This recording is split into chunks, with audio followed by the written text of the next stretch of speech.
नमस्कार। बॉबी किचन में आपका स्वागत है।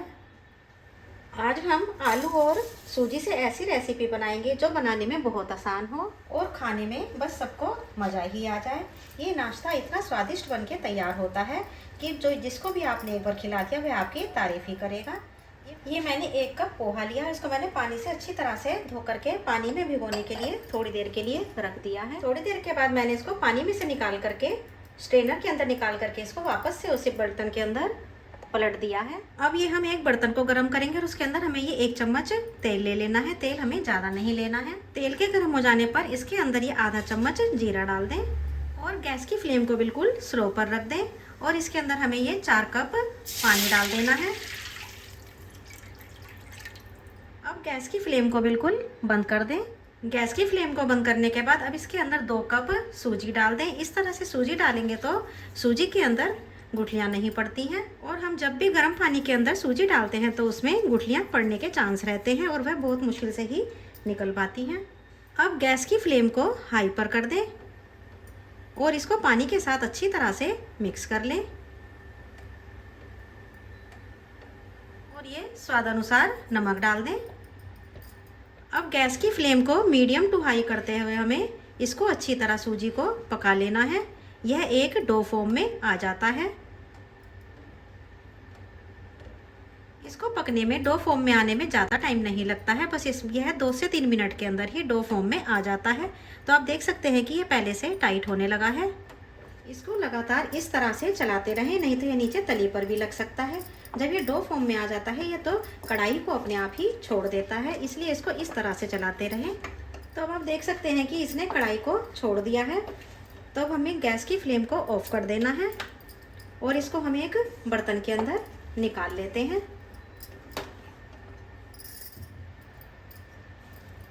तो सारा डो मैंने एक प्लेट के अंदर ट्रांसफ़र कर लिया है। अब इसके ऊपर से थोड़ा सा ऑयल डालें और इसको किसी गीले कपड़े से ढक के हमें रख देना है। अभी हमें फिर से एक बर्तन के अंदर 1 चम्मच तेल ले लेना है। अगर आप तेल ज़्यादा खाते हैं तो तेल ज़्यादा भी डाल सकते हैं। तेल के गर्म हो जाने पर आधा चम्मच जीरा डाल दें। क्रैकल हो जाए तो एक मीडियम साइज का प्याज है उसको बारीक काट के डाल दें। अब प्याज को जीरे के साथ अच्छी तरह से मिक्स करते हुए सॉफ्ट कर लेना है। 2 हरी मिर्च को भी बारीक काट के डाल दें। साथ ही में थोड़ा सा अदरक भी डाल दें। अब सारी चीज़ों को मिक्स करते हुए हमें प्याज के पिंक होने तक भून लेना है, जिससे कि प्याज हमारा थोड़ा सा सॉफ्ट हो जाए। प्याज पिंक हो जाए तो हमें इसके अंदर सब्जियां डाल देनी है। ये मैं फ्रोज़न मटर डाल रही हूँ। अगर आप फ्रेश मटर डाल रहे हैं तो उनको उबाल करके डालें। साथ ही में शिमला मिर्च को भी डाल रही हूँ। ये मैंने बारीक बारीक काट के डाली है।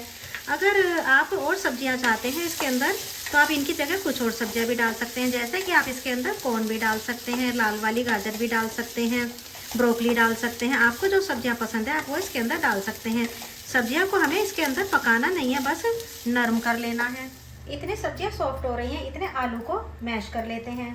इन्हें मैं हाथों से ही मैश कर रही हूँ। आप चाहें तो कद्दूकस की हेल्प से भी इनको कस सकते हैं। ये मैंने 4 बॉइल्ड आलू लिए हैं। इधर सब्जियां भी सॉफ्ट हो चुकी हैं। अब इसके अंदर हमें जो हमने आलू को मैश किया है वो हमें इसके अंदर डाल देना है।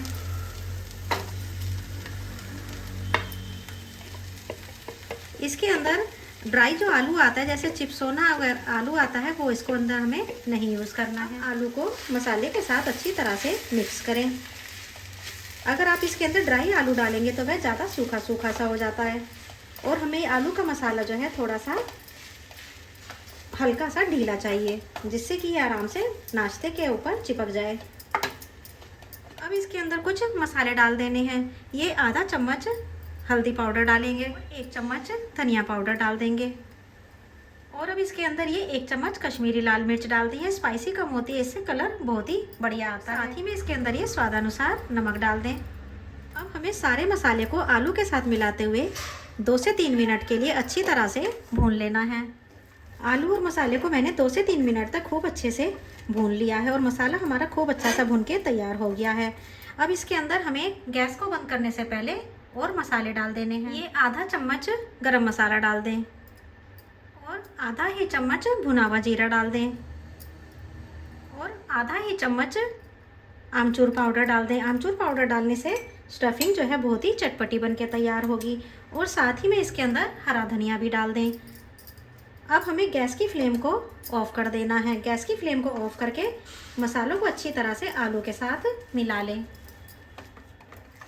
सारे मसाले आलू के साथ खूब अच्छे से मिल चुके हैं, तो ये हमारी बहुत ही चटपटी सी स्टफिंग बनके तैयार हो गई है। अब हम जो हमने सूजी को डो बना के रखा है उसे देख लेते हैं। अब इतने में हमारा ये सूजी का डो जो है ये भी ठंडा हो चुका है, तो अब इसे हमें खूब अच्छे से इस तरह से मलते हुए सॉफ्ट एकदम चिकना बना लेना है, जिससे कि ये बिल्कुल एकदम अच्छी तरह से डो के फॉर्म में आ जाए। तो ये मैंने डो को 2 पोर्शन में डिवाइड कर लिया है, क्योंकि मेरा डो ज़्यादा है तो मैंने इसको 2 पोर्शन में डिवाइड करके इनको अच्छा सा चिकना सा बना करके तैयार कर लिया है। अब इसमें से हम एक डो को ले लेते हैं। अब हमें डो को या तो आप चकले के ऊपर रख के बेल सकते हैं या फिर प्लेटफॉर्म के ऊपर भी रख के बेल सकते हैं। इसके ऊपर रख के हमें बेल लेना है। इसको बेलने में आपको कुछ भी परेशानी नहीं आएगी। आपको ये ना तो ज़्यादा मोटा बेलना है और ना ही ज़्यादा पतला बेलना है, बस इसको इस तरह से बेल लें। अब इसको बेलने के बाद हमें एक कटोरी या कोई भी बर्तन सेट कर लेना है और इसके अंदर से हमें इस तरह से गोल गोल पीसेस निकाल लेने हैं। ये आराम से निकल आएंगे, कुछ भी परेशानी नहीं आएगी। अगर रेसिपी पसंद आती है तो चैनल को सब्सक्राइब ज़रूर से कीजिएगा और मुझे कमेंट करके ज़रूर से बताइएगा कि आपको ये रेसिपी कैसी लगी।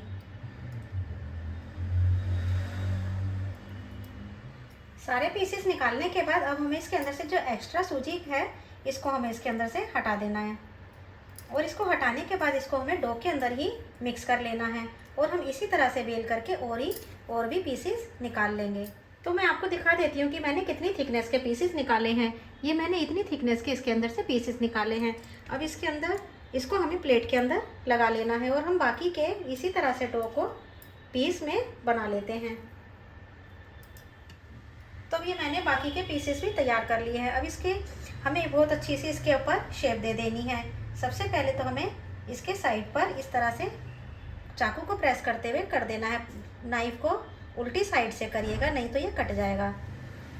अब इसके बाद हमें इस तरह से इसके अंदर 2 लाइनें और डाल देनी है। इससे जो है हमारा नाश्ता बहुत ही सुंदर बनके तैयार होगा। बस इसी तरह से हम बाकी के सारे नाश्ते के ऊपर भी डिज़ाइन बना लेते हैं। अब हमने जो ये स्टफिंग को तैयार करा है इसके अंदर हमें जो हमने पोहा भिगो करके रखा था उसको हमें इसके अंदर मिला देना है। पोहा डालने से क्या होगा, इसके अंदर बहुत ही अच्छी बाइंडिंग आएगी। इसके अंदर मैदा या फिर कॉर्नफ्लोर डालने की ज़रूरत नहीं पड़ेगी और बाइंडिंग बहुत ही बढ़िया सी आएगी। अब इसको अच्छी तरह से स्टफिंग के साथ मिक्स कर लें। अब इसके अंदर पोहा जो है अच्छी तरह से मिक्स हो चुका है। हमारी स्टफिंग जो है बिल्कुल परफेक्ट बन चुकी है। अब इसके अंदर से हम इस तरह से पोर्शन उठाएंगे और हमें इसकी टिक्की की शेप बना लेनी है। जितनी बड़ी आपने सूजी की टिक्कियाँ बनाई हैं उतनी बड़ी हमें इसकी बना लेनी है। बस इसी तरह से सारी टिक्कियों को बनाएं और तैयार कर लें। तो ये मैंने इसमें से 6 टिक्कियों को बना करके तैयार किया है। बाकी की टिक्कियाँ हम बाद में तैयार कर लेंगे। अब हम जो हमने सूजी की टिक्कियाँ तैयार करी हैं वो हमें ले लेनी है। डिज़ाइन वाली साइड हमें नीचे कर देनी है और उसके ऊपर हमें इस तरह से टिक्की को रखना है और उसको थोड़ा सा प्रेस कर देना है और उसके ऊपर ये दूसरी टिक्की लगा करके तैयार कर लेनी है। तो ये देखिए इस तरह से हमारा नाश्ता बनके तैयार हो जाएगा। इसी तरह से सारी टिक्कियों को बना करके तैयार कर लें।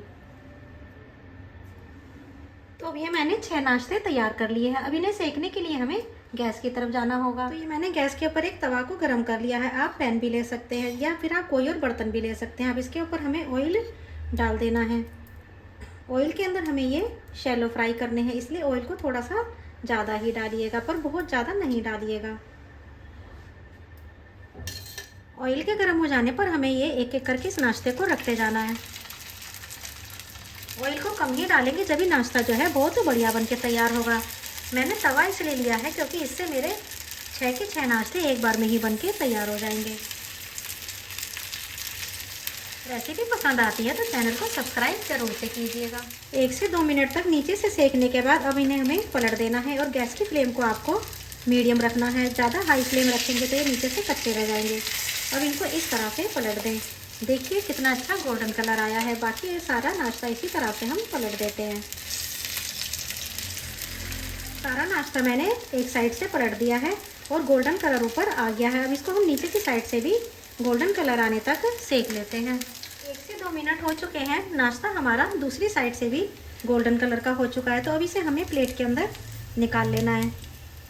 बहुत ही क्रिस्पी नाश्ता बनके तैयार होता है। मैंने सारे नाश्ते एक एक करके प्लेट के अंदर निकाल लिए हैं। एक बार इन्हें मेरे कहने पर ज़रूर से बनाइएगा, ये आपको और घर में सभी को बहुत ही पसंद आएंगे, और बच्चों को तो ये बहुत ही ज़्यादा पसंद आएंगे। आप बच्चों को इन्हें सुबह टिफ़िन में भी दे सकते हैं और शाम को छोटी मोटी भूख में भी बना करके दे सकते हैं। सभी को ये नाश्ता बहुत ही पसंद आएगा। नाश्ता पसंद आए तो चैनल को सब्सक्राइब ज़रूर से कीजिएगा और मुझे कमेंट करके ज़रूर से बताइएगा कि आपको ये रेसिपी कैसी लगी।